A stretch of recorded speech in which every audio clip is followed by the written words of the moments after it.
Hello everyone, তোমরা সবাই কেমন আছো? জয়ফরিং কথা পরিবারে তোমাদের সকলকে স্বাগত জানাই। আজ একটা ছোট্ট মিনি ব্লগ নিয়ে চলে এসেছি, আর আমরা আজ এসে পৌঁছেছি পাটুলিতে। অনেক দিন থেকেই এখানে আসার ভীষণ ইচ্ছা ছিল, কিন্তু সময়ের অভাবে একদমই আসতে পারছিলাম না। তো আজ সময় পেতেই টুক করে চলে এসেছি। তো আমাকে দেখে বুঝতেই পারছো আমি কতটা হ্যাপি। বিয়ের আগে যখন শুভর সাথে প্রেম করতে আসতাম এখানে, তখন একদমই এইসব কিচ্ছু ছিল না।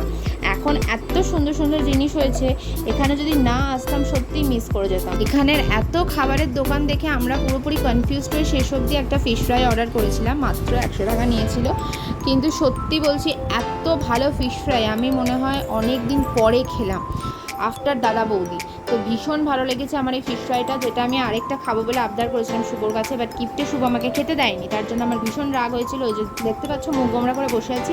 তো নেক্সট টাইম যখন যাবো আমাকে যদি ফিশ ফ্রাই না খাওয়ায় তাহলে কিন্তু মারামারি হয়ে যাবে বলে দিচ্ছি। তো আজকের মতো এই পর্যন্তই ভিডিওটা। কেমন লাগলো জানিয়ে টাটা।